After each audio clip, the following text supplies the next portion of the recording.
Hey everyone, welcome back to the Thing About Wildlife in a Nutshell, where you will hear a bite sized story from our guest wildlifers' time in their field.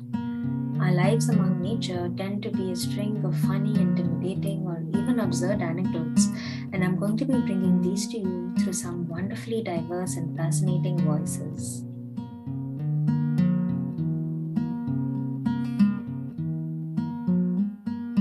In today's episode, I spoke to the tremendously driven and enthusiastic Ayushi Jain. She is a National Geographic Photo Arc Edge Fellow who's studying the Cantor's giant softshell turtle in South India.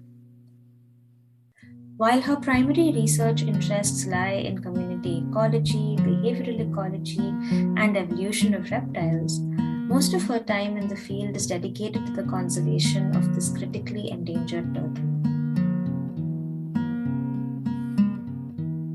In just a short span of 3 years, she sunk her teeth deep into learning as much as she can about this one single species. Our conversation was extremely insightful and I loved chatting with her.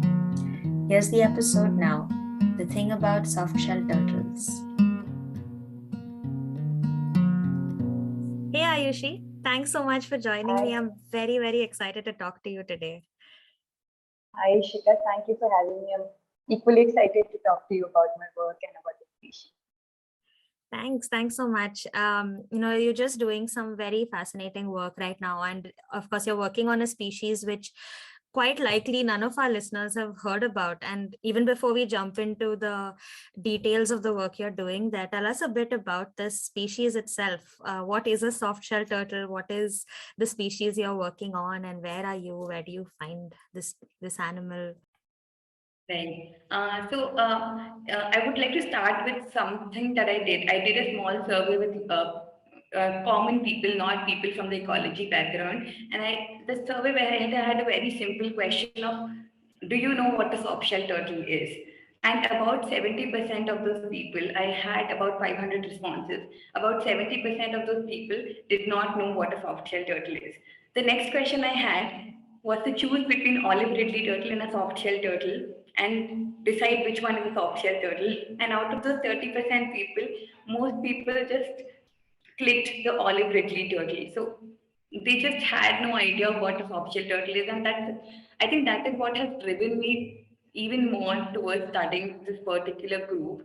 So softshell turtles are, as the name describes, are the shell is soft and they are mostly aquatic, unlike most hard shell turtles that would come out of the water to bath. But soft shell turtles are very strictly, most of them are very strictly aquatic, and they're mostly carnivores, and they're much faster than their hard shell sisters and sister family. So yeah, and about the Cantor giant soft shell turtle is this. It is, I think, in one of the most rare turtle that we know of in India. Rare in the sense that not many people have heard about it. Not many scientific community, like people from scientific community, have any knowledge on the turtle. We do not know what is the population size. We do not know when the turtle comes out. We do not know if the turtle basks or not, which is very strange because most turtles bask, right? I have no information on whether this turtle is basking or not, whether it is coming out at night to bask, which is called as nocturnal basking, and some of the scientists are right now studying this behavior in turtles. So nobody till date know what is happening with this turtle. This species, Cantor and softshell turtle, they spend about 90% of their life underwater. They go and they dig themselves and they bury themselves under the sand surface in the river, and they just come out for just one to just like snorkel out of the river for just 1 second or 2 seconds, just breathe and go back again. So one thing that I mean, there was a pool when I started the work, I went to this particular pool where some community members told me that the turtle is definitely here. We have seen it. So I sat there the whole day, and in the entire stretch, like the turtle came out some 2 or 3 times. I was there from morning till evening, and the largest interval that I noted between the two sightings was 80 minutes, which is a long period. And this is like something that I mean, that we don't have the hard, like the facts, whether this is like the minimum time the turtle can have between two consecutive breaths. So I mean, it's very interesting how something like this is existing right on Earth with us, and nobody. And it's not just limited to India. The distribution, it's there in 11 countries in South and Southeast Asia, and nobody has had any sort of breakthrough with the information. We don't know how it's moving, and this turtle is categorized as freshwater turtle, but it has a tolerance for seawater. There have been multiple records that have been made from seawater, so we do not know what it is doing in seawater. Why is it like moving towards the sea at all? Is it like some critical phase of its life cycle?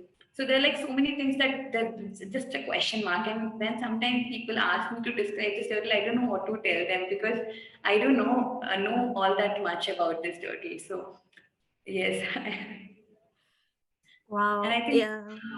yeah, and I think all this has like just increased my curiosity, and it's mostly out of my curiosity that I'm just still like running behind it, and it's like I have this mad craze about just going behind it and trying to just answer some few of these questions. Wow, yeah, that's I think that's so important and probably true for a lot of species in the country, whether they're rare or not. We probably know next to nothing about them. It's so great to know that you've dedicated your entire time to a single species now, and you're trying to answer all of these many questions. And like you were saying, you've only been working with these turtles for 3 years, but you've tried to uncover so much. And through some of the writing that you've done about your work so far also, you refer a lot to the community that works in these areas, and that either just comes across the turtles or that help you with your work. So you are based out of Kerala right now, right? And that's where your field site is as well. So tell me a little bit more about this community and how you work with them, how what their interactions with this species is like. So I'll start with the reason why I straight away jumped into this community ecology. I mean, community science, and why do I want to include the community members? So when I got the fellowship to study this turtle, I had this. I mean, I didn't know that I was anyway interested in social sciences, and that is something that I had no information about. I have never had any courses or any theoretical knowledge about social sciences. But one of my supervisors during that time told me that Ayushi, this turtle was last seen 10 years back in India. Do you think you can? And after that, people have made efforts to do standard ecological surveys and some standard ecological techniques to find the turtle, but they have been unable to. So, do you think only going to do visual surveys or some sort of ecological techniques is going to help you out? So I mean, we were quite sure that we won't get anywhere if we're just like going there and doing everything, like taking all these heavy equipments and just trying to find the turtle. So one thing that made a lot of sense is to target local communities to gather knowledge as much as we can. So there's something called local ecological knowledge, which is like a tool which is becoming famous nowadays a lot because of the importance, because people have started to realize their importance in ecology. So this is why I started talking to communities. So when I came to Kerala, the first thing I did was to like go to the riverside and just talk to the first person I saw near the river. So this is something which I did, and then through that first person, I started getting more links. So there's something called snowballing that I did, snowball sampling. So those people told me that, oh no, we have not heard about this, but this other person might have. So Ashika, whatever I have been able to find out about the species is only because of the community. I have when people say that you have done a lot in last year, it's not actually me, and I've not done what other scientists and other researchers are doing. I've not done anything which involves a lot of brain. I've just gone and like spoken to the community members, and I have tried to make a relationship with them, a trusting relationship where they can let me in their house and not get irritated with me, and just tell me their stories. Some people exaggerate their stories. They tell me like these hard, like impossible to believe stuff, which is of course you have to filter out after some point of time. But then there are people who are like actually giving their stories, and they out of the 200 300 people that I interviewed, only 70 or 80 people knew about the turtle, but that's those 70 and 80 people, they contributed so much, and they some of those people were willing to like be a part of this alert network that I was building. So I was just telling them, would you call me if you see the turtle, or would you call me if you have any information about the bycatch? And they were like, okay, but you don't know Malayalam. So there was like a lot of hurdles that I had to cross. But then in the end, I got my first call after 7 months of being in the field, which was a long time, and I was like losing hope. I was like, okay, nobody's ever gonna call me, nobody's ever gonna give me any information. So and after that first call, people started, and one thing that I think I can take the credit for is I wrote a lot. I told people, I targeted, like, I talked to news reporters so that other people know that we're doing this work. I share one story which is, I think, can be controversial. So when I went to the forest department first time to get the permits, they didn't know that there's a species called Cantor giant softshell turtle in Kerala. They didn't know that it was Schedule 1 species. So it was very sad to hear that, because they don't really care about it then. I mean, if they don't even know that in their own state there's a species that is Scheduled 1, listed in Schedule 1. So after that, I just wanted to like spread the word out, like send the word out somehow. So I started calling so many newspapers and say, can you just write a story for me? And some of the local newspapers, they were willing to like give me a column to just write something about it, or like write a story about my work. So I think that helped a lot when people started seeing that, okay, Kasargod is a very small town, is in news right now for something that this girl is like talking about for the last 6 months. So we can just help. But I think that is something that helped me. And that is something that is the only thing I can take credit for. But none of the discoveries, none of the information that I got, because all that was just community. Having also done a bit of community work, I know that it's not easy. And yeah, I mean, I'm sure you're being quite modest right now, because it is very difficult to do that kind of work and gather that information as well. But definitely, we owe so much of our knowledge to the people who actually live with these animals, and not just the researchers who kind of step in and out of these systems.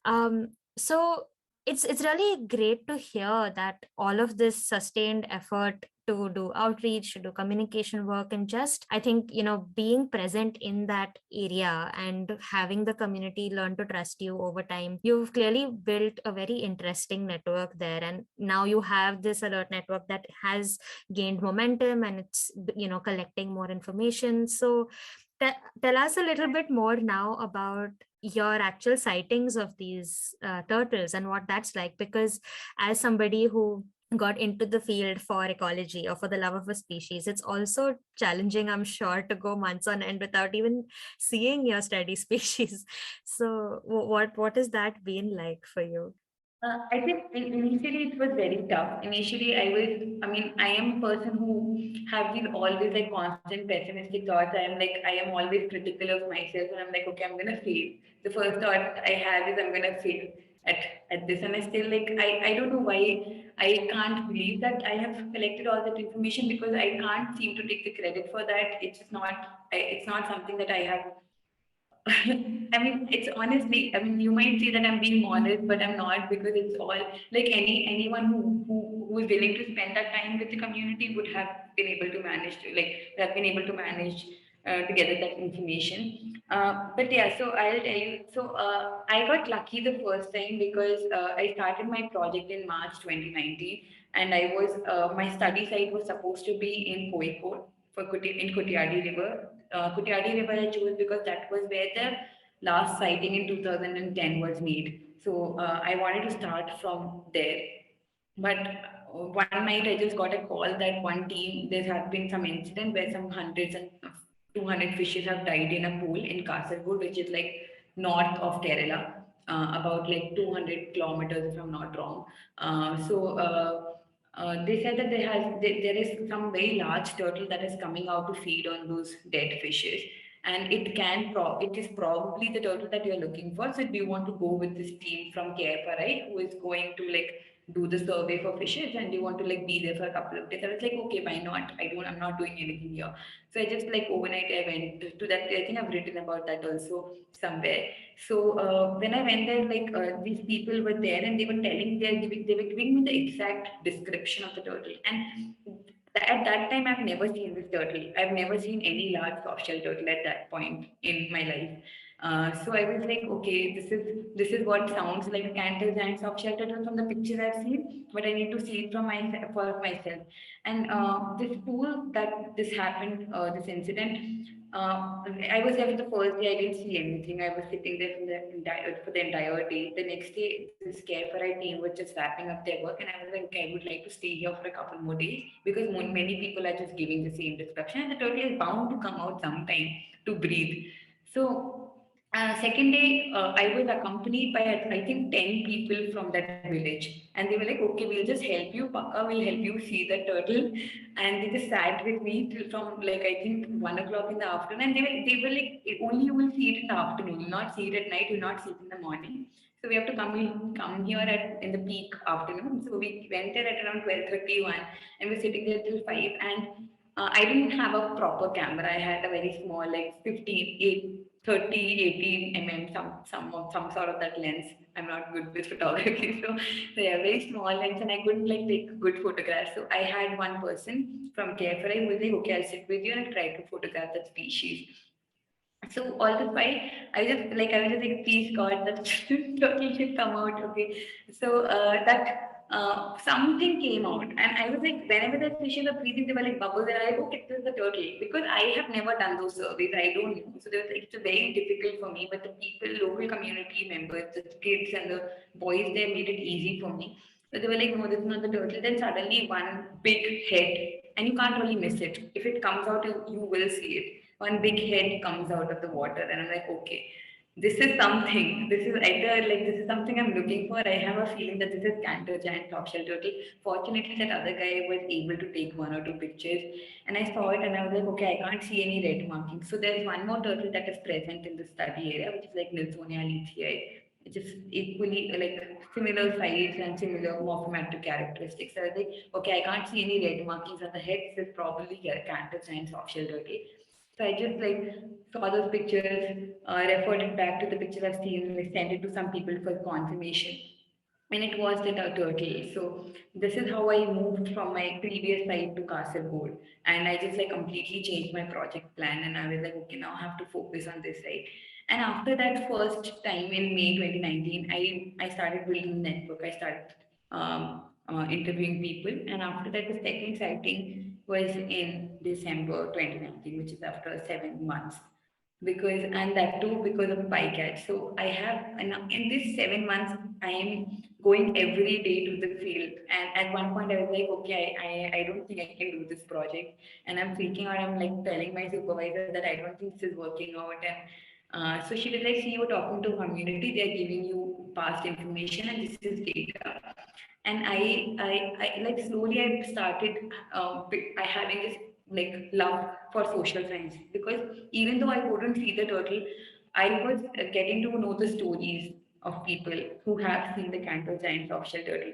So I mean, I was disappointed. It was frustrating, but at the same time, it was very. I mean, I was very happy to get all that information, and I knew that they were referring to the turtle because everybody passed the test that I gave them. Like before doing surveys, we have to give them a test to know whether they're talking about the same species that we're talking about. So when I was hearing all the stories, I was like, okay, I'm not missing on too much, but I mean, at one point, I just lost hope. I was like, okay, I'll probably never see it. Probably the turtle is locally extinct, but whatever information I can get, I have to finish this project, and I need to know something about the turtle. So that happened. So, I mean, it was the journey from that May 2019 to December 2019 was very frustrating, but I think I got some very important information and I got this newfound interest in social science, which is, I think, I only give it to that not seeing the turtle for so many days, so many months. After that, after the December month, I started getting more sightings. So now I got a sense of when, like in the summer season, people are probably catching it more as bycatches. So they're calling me, and then I started getting more calls.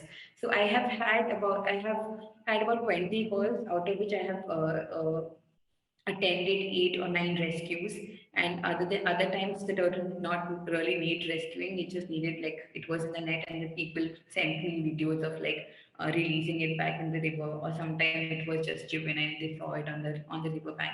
So of the 7 or 8 sightings that I have, like as bycatches, I can't describe that feeling because this is something that I've been reading about, and then suddenly you see it, and it's like the first time I saw the turtle, like I held it in my hand, I was shivering, and I couldn't, like, I didn't, although I was prepared for that day, I knew I had to take morphometric measurements, I knew I had to take photographs of the big turtle, and I knew I had to rescue it and release it back, like within 10 minutes of handling.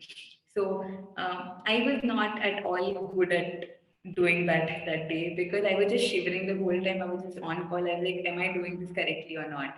And this is the species that most people do not have the good fortune of seeing. So I mean, I think there are just handful of people who have seen it in the wild in India. So to be among one of those people and just to say that, oh, I have actually seen Cantor and Softshell turtle in the field is such a great feeling. And I think the last time I saw the turtle in field was last year, February. So it's been a long time. And I'm just waiting for a day where I'll just see the turtle again and just have that same butterfly. So yeah, I mean, you have to like experience it. I'm sure like you have worked with some very endangered species primates, which are like amazing animals. So I'm sure you can relate to that feeling, and I'm sure like some of the listeners who have worked with such species can relate to it. Those are such amazing experiences and stories. It's so wonderful to hear that you have that kind of support as well. And that, I think that's just so lovely about people who stay in these landscapes. You know, you kind of get this unconditional support and just care from the people who you work with, and it definitely does keep one going. And yeah, you're right. I mean, I do definitely relate to just that feeling of complete thrill from seeing a species which maybe not too many others get to see. But of course, I work with primates that I feel are much kinder to their researchers because they let us see them every day once we habituate them. So I think but definitely it's so hard to go maybe more than half a year without seeing your study species. That's quite something. And I'm also really glad that you hit upon some of just the personal battles we deal with, right, when you're working in these fields, because it's not like we always know what we're doing. It's not like we are experts from the get-go. There are so many struggles, there's so much self-doubt, and I think I'm sure that even those far senior to us in the field still struggle with these things. And it is very much a daily reality of the kind of work we do. Yeah. Yeah, I mean, I would love to believe that it will go away one day because even today, after working 3 years, I mean, I get scared of if I'm doing things correctly or not, because Ishika, it's not just the challenge with the methods that you're following, but also I'm living in the place where I can't speak a word of what they're the language that they're speaking in. So I'm really bad with languages. Although I try to learn Malayalam, it just like doesn't come to me. And after all that, I mean, I would have to give it to the community that after all that language barrier, they have like come to trust me, and I mean, it's sometimes beneficial, but sometimes also frustrating. But people see me as their daughter who is like trying to survive in some other state. And most of these people I work with, they're like 50 years old, 60 years old, 70 years old. So they're like, there's a lot of this age difference, and they see me as their daughter who is just trying to survive in a different state. And how would it? So I think this is something that will always keep me grounded because, keep coming back to Kerala. I don't want to like work anywhere else so far because I have received so much love from these communities in Kerala. And coming from Uttar Pradesh, I think it was a very refreshing change. So, so yeah. I mean, there are struggles, but I think there's like joy in doing the things that we do, and I don't think that people outside of the field will. I think they'll always be like envy of us. Because there are just moments where I don't think any of us will trade for anything in the world. Absolutely. Oh yeah, I could not agree more with you.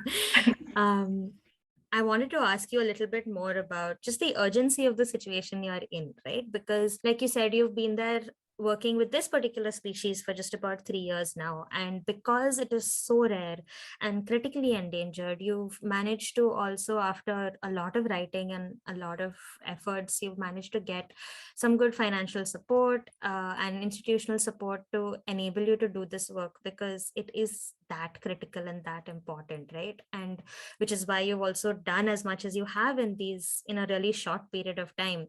So what exactly is the issue here? What are the threats that this species is facing? What is the kind of conservation efforts that you're doing now, in addition to, of course, trying to learn as much as you can about the species, which, like you said, we know very little about? So what does that actually entail for you every day, just engaging with the rescues and the conservation effort? So I'll give you two facts about the last 3 years of how things have changed to like slightly reflect on how critical the need is right now, how urgent the need is. So when I started the work, the species was endangered, listed as endangered, and now it has moved up to critically endangered. That itself tells us like how much we need to like do at this point and how slowly we are going. No matter, even if like I'm dedicating all my efforts, conservation is not one person's job. It can never be successful with just one person. We need the entire, not just community, we need the entire, we need funding agencies to come, we need industry, we need scientific institutions to come, we need a lot more support than we have at this point. Second is, until 3 years back, there were nesting grounds that were available to the species for nesting. 2 years back, a dam has been built on the river, and the dam is being closed at the time when the species nest.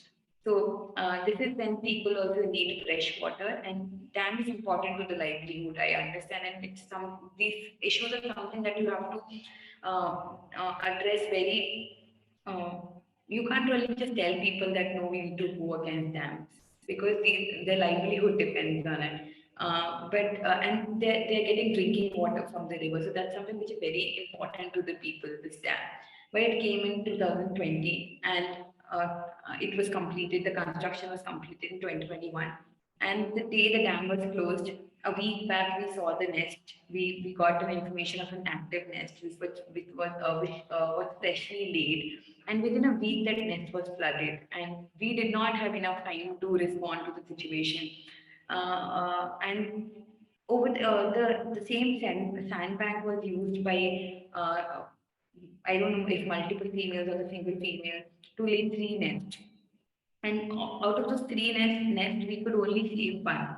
Although we had taken out all the three, but the two were completely inundated. They were completely destroyed because of the dam. So, and now this year the situation is so bad. I mean, I recently, like the beginning of the month, I did a boat survey to the entire stretch of the river, and in about 10 kilometers, there were just small patches of sandbanks, which was not really sand anymore, which was like gravel or like which is not suitable for turtles nesting. And it was just so sad to see that how much things. And the person who went with me, who was rowing the boat, the person who's my also a key informant, who's also been like there in the project for a long time and is supporting me. He's a community member, and he was heartbroken. He was like, I don't know what has happened. And he's a farmer. The dam is important to his livelihood as well. And because he has been involved with us, he was heartbroken to see that okay, the turtle actually has no choice. And I think this one particular community member that I'm talking about, I have written about him also. His name is Abdullah. He has gotten some recognition from the forest department because of his efforts. So this one person is like advocating to the entire community that we need to do something now. We need to talk to the dam authorities to probably alter the timings of the dam closing, the channels closing and opening. And I think if this continues for the next 2 to 3 years, I think we're going to lose this breeding population. I think we're going to have like do a damage that's just going to be irreversible. So I think at this point we need everything at our disposal.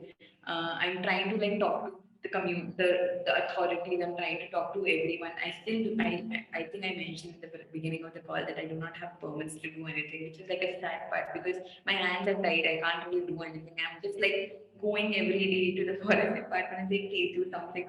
We should like protect these sandbanks, whatever is left. So yeah, I mean, this just explains that how critical, how quickly the things are escalating in the wrong direction for the species. So I am going. I'm going to decide that I'm going to spend the next 5 to 6 years, if I am lucky enough to get some financial support, uh, to the welfare of the species. And I'm more interested in conservation than research. So even if we do not answer a few questions about how the turtle is moving, what is the population size, other like how are they breeding, I don't care at this point. I just want to like contribute somehow to the conservation of the species and put community at the forefront to like take the lead. And I think this is what my project right now is, like identify the community leaders, and so that we can make a sustainable project going forward. Even if I have to change subjects after 5 years, I'll be like content that I did something for the species if I could. So yeah. Wow. Yeah. I mean, I think it takes a lot for somebody to really take a step back and say, okay, what do we need to prioritize? What is really crucial and important right now? And I think that is, of course, a decision that is hard for many people to take, right? Because doing research or answering some questions can definitely satisfy one side of curiosity. It's a different kind of fulfillment, and very often maybe the root of why we started doing what we're doing. But of course, when you spend that kind of time in the field, you realize what is the most urgent and what's the most important. I really hope you manage to secure both your permits and every kind of support you need to make this happen and try to hopefully improve the situation for the species. Keeping my fingers crossed. Let's see. Yeah. Amazing. So I'm actually going to close with just maybe one quick question, which is just about charismatic species. When you're looking at getting conservation support or even working with local communities, it's very easy sometimes to get in that kind of support for an obviously charismatic animal. But when it's one that, for one, you rarely get to see, and two, which is not a sexy species necessarily from a very marketing sort of a standpoint or from an imagery standpoint, how has that affected you? Have you seen that affect the way in which you're able to fundraise or get permits, or has it, I don't know, what is your experience been? Or do you feel that this is an animal that could potentially be written about and showcased as a charismatic species? Okay, I think I've had a very different experience with most of the people. I know that people have trouble securing. I mean, we know our field is very difficult to get funds, and like it's a very competitive field in a sense. But where we should be all working together, we're like up against each other all the time to like get that minimal support that is available. So, but fortunately for me, I've had success in convincing people to like invest in me because I was able to show the turtle was charismatic in its own sense. Always the turtle. There have been articles, you can Google it, that describes this turtle as ugly looking, which is like very sad to hear. And like I do not want to describe this turtle as ugly looking. I would just say it's unique in a way, like we all are. But I think that there is obviously difficult times for people who study turtles because it's very difficult to like convince funding agencies to give funds for this reptiles especially. But I think things are changing. There have been changes made, and like I can see already people at big organizations taking some steps to like address this problem. For example, I started with Edge, and they are the epitome of like this change because they are targeting the species which actually require our assistance in any way. So I think, and there have been categories for lesser known species and all.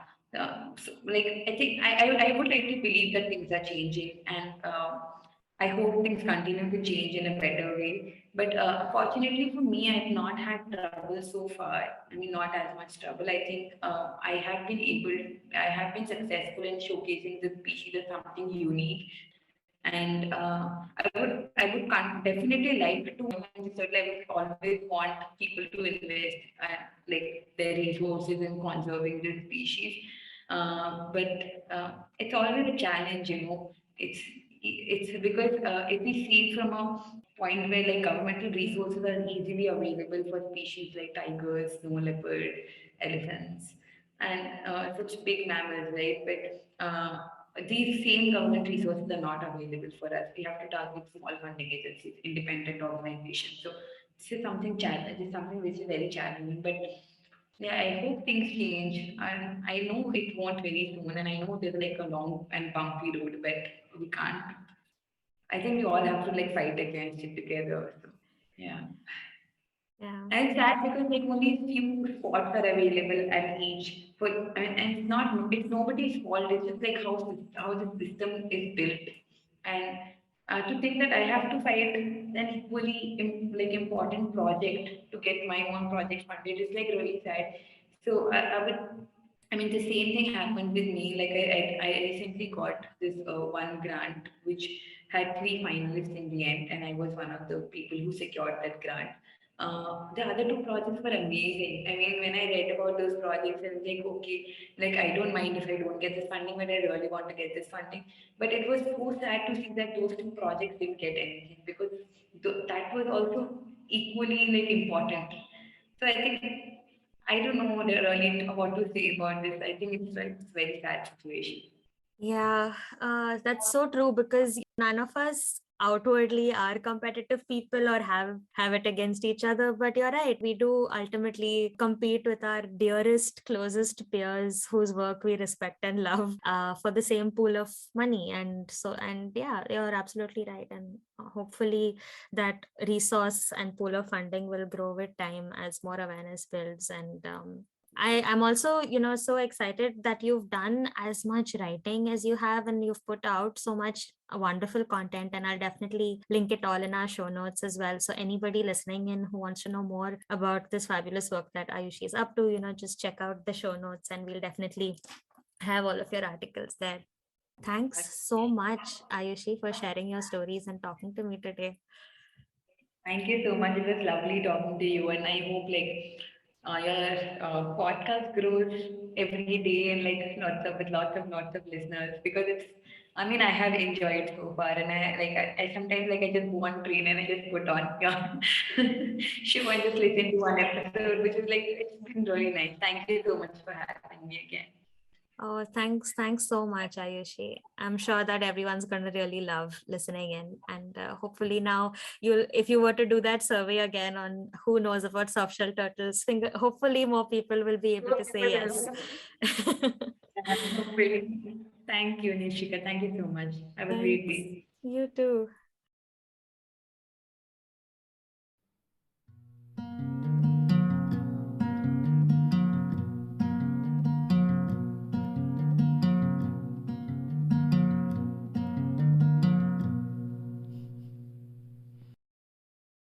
Thanks for listening.